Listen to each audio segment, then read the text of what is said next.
Hello and welcome to this next Flip Preaching video. My name's Andy and we're going to look at the Gospel passage for the Sunday to come so we can get our heads around it before then. So this week we're switching to John's Gospel for a bit now. It's John 6, 1 to 21, and there are two connected bits. There's the feeding of the 5,000 and Jesus walking on the water. And as we'll see, they're kind of connected. They don't just happen to be next to each other. So many people will know the story of the feeding of the 5,000, but I want to explore some of the connections to the Old Testament within this, because I think they're really important to understand what's going on here. John makes this really clear. He kind of points us in the direction, because there's a little throwaway comment near the start.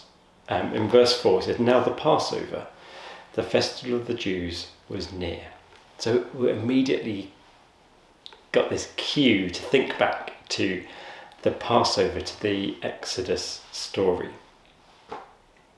Okay, so after the Exodus had happened and the people had left and were then in the wilderness, they begin to grumble, they begin to worry about where they're going to get food from and say that it'd be better if we had stayed back in the land of Egypt. This is Exodus 16, 2-4. We get the first bit of this. And then God very graciously says through Moses, "I'm going to rain bread from heaven for you."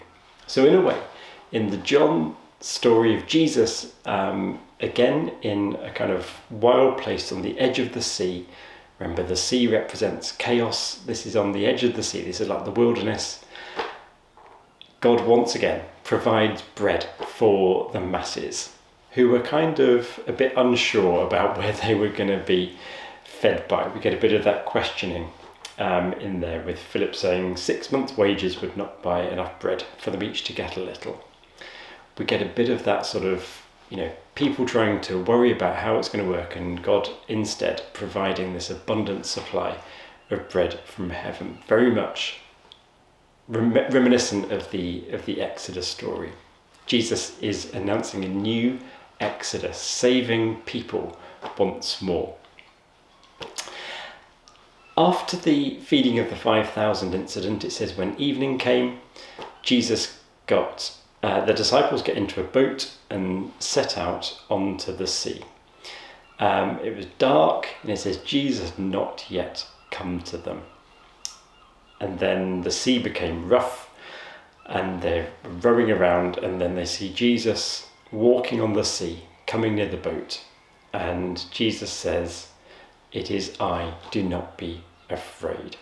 Now again, going back to the Old Testament, there are some wonderful verses here which help to unpack some of what's going on here beneath the surface. On the one level, you can read this as a simple miracle story. But if you remember in Genesis 1, right at the start, it says that the earth was a formless void and darkness covered the face of the deep.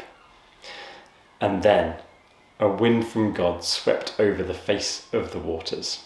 So you've got this view of chaos and disorder, and then God appearing over the top of the water to bring a new creation.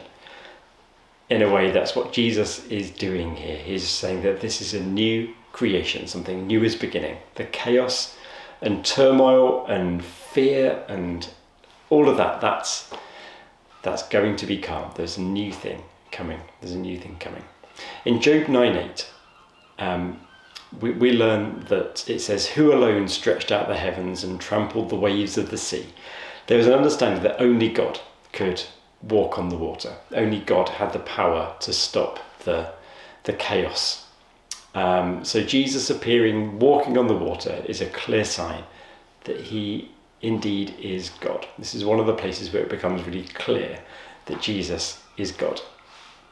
And in fact, when Jesus spoke to the people in the boat, in the English translation we've got here, his first words are, "It is I." But in the original version that John wrote, it was "I am," ego eimi, I am, which is of course the name of God. Again, linking us back to Exodus.